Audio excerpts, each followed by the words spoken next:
Hello, my name is Chris Pedersen and this is Stock Watch on Wednesday, the 7th of February, 2024.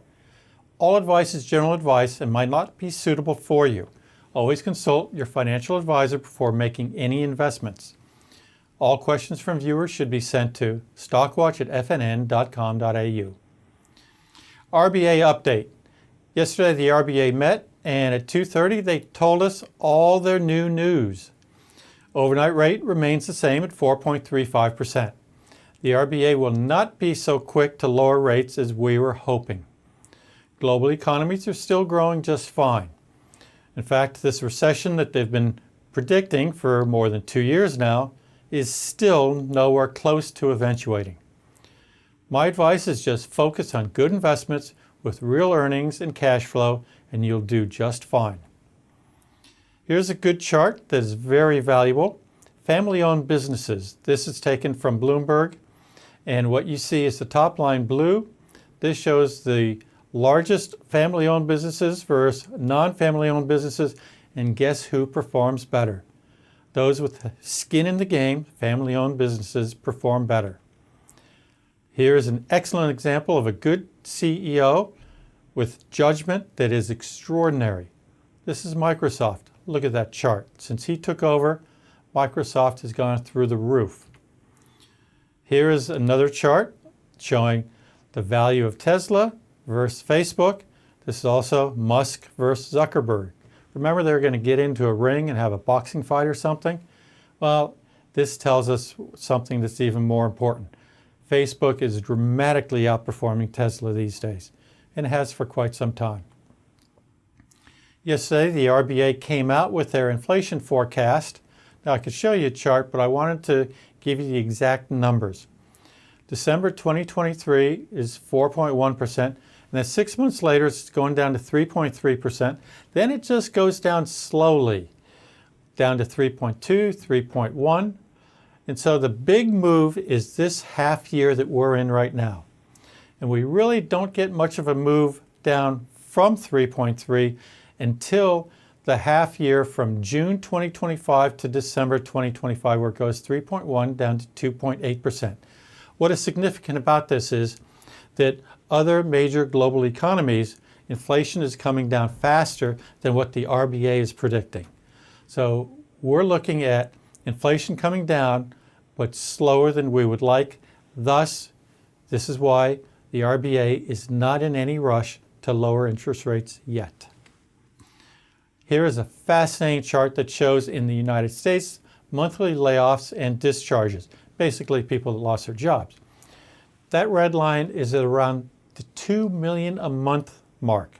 That is massive.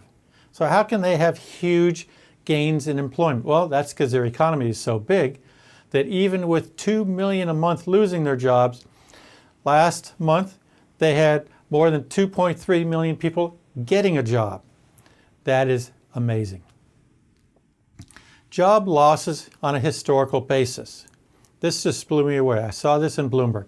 In 1979, less than 5% of Fortune 100 companies announced layoffs. Layoffs were a sign that the company was in trouble and the market would sell it down. By 1993, 43% of Fortune 100 companies were announcing layoffs. And by last year, 58% were announcing layoffs.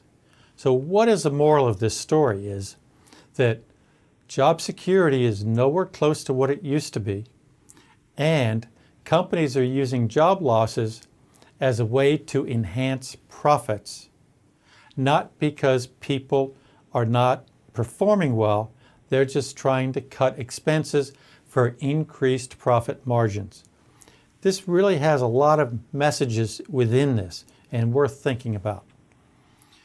4 companies today that I wanted to cover. The first one is Megaport, trades on the ASX under the code MP1.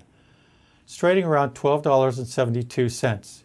Well, these are 5-year charts. What you see on the far right is this stock has jumped dramatically just the past week. 12-month price target I have is $14.75. The market cap of Megaport is $2 billion, so this isn't some small penny dreadful company. The revenue growth rate for each of the next 2 years is anticipated to be around 19% per annum, with the earnings growth at 75% per annum, and this company does not pay dividends. That's okay in a high growth company because they're plowing their profits back into growth. The PE on the 2025 earnings estimate of 19 cents is a huge 67 times. The yield on the 2025 dividend, well, it has no yield because no dividend yet. Free cash flow is around 2.5%.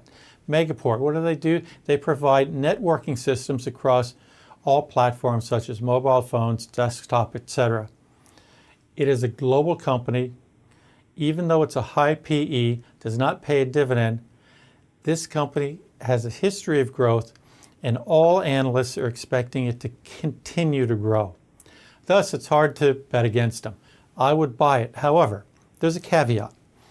If interest rates start to go back up, high PE companies get hit and punished. Right now, we're not expecting interest rates to be going back up. It's expected to be flat to down. However, if that changes, I would look at Megaport, if you've bought it, as maybe something you reduce some of your risk exposure in. Otherwise, ride it for as far as you can go. Next company is Pinnacle Investments. Code on the ASX is PNI, and it's trading around $10.80. Once again, this is a 5-year chart. If you look at the far right, this stock has also jumped dramatically just recently. So has it overshot where it should be, or does it have more upside? Let's go to the numbers. First off is market cap of $2 billion, and I have a 12-month price target of $12. The revenue growth rate for 2024 to 2026 is 11% per annum, but the earnings growth is extraordinary at 40% per annum. And this company does pay a dividend, and it's growing at 16% per annum. So this ticks all my boxes. The PE on the 2025 earnings estimate of 49 cents is 22 times. So this is a higher growth company with a PE that for a high growth company is a lot less than Megaport. Yield on the 2025 dividend of 42 cents is 3.9%. This is also attractive. Free cash flow at 4.5. This is great. Payout ratio 87%. Well, this doesn't get my tick. It's a little bit high. However, as long as they continue this growth, I'm just fine with it. This company provides seed funding, distribution, and support for fund managers getting into the business and growing. Next company, Origin Energy. This is a sector I try to stay away from because it is changing so quickly. There's so many unknown variables. Governments are spending so much money on different technologies with regard to green and trying to get away from fossil fuels. We don't really know where the market will be in 5 to 10 years. Will fossil fuels still be significant or not? But Origin Energy tends to be the one energy company in Australia that most people like. The code on the ASX is ORG. It's trading around $8.27. If you look at a 5-year chart, it was up and then down, stagnating. It's trending up. It looks like it's peaked right now. So let's see what the numbers are telling us and what forward estimates look like. First off, it has a market cap of $15 billion. So this isn't a small company. 12-month price target, my price target is $9.75. The revenue growth rate from 2024 to 2026 is only 2% per annum. I'll come back to this. Earnings per share growth is 8.6% per annum, and the dividend growth is 3% per annum. Now, the PE on a 2025 earnings estimate of 71 cents is only 11.6 times. And the dividend yield for the 25 dividend is 61 cents is 7.4%.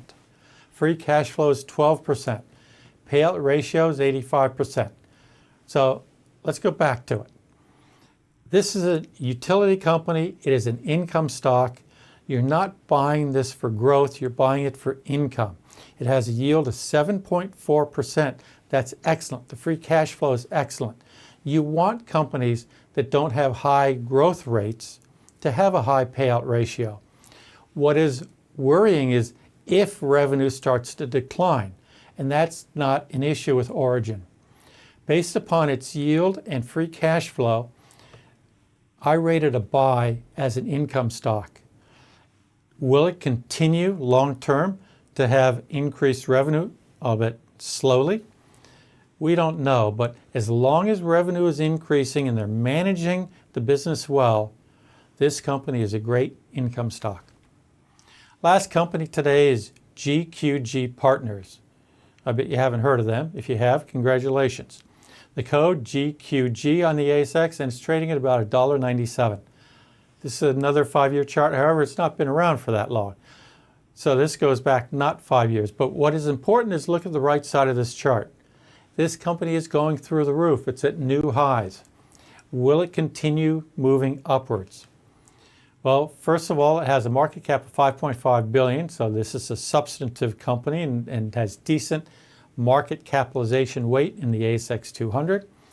I have a 12-month price target of $2.32. If it reaches that, which isn't a huge move up, but it is because it's lower pricing, that's a total shareholder return of 23.5% when including the dividend. The revenue growth from 2023 to 2026, so I'm taking a 3-year period, is 13% per annum, and the earnings growth is 11%, and the dividend growth is 9.3% per annum. These are all solid numbers.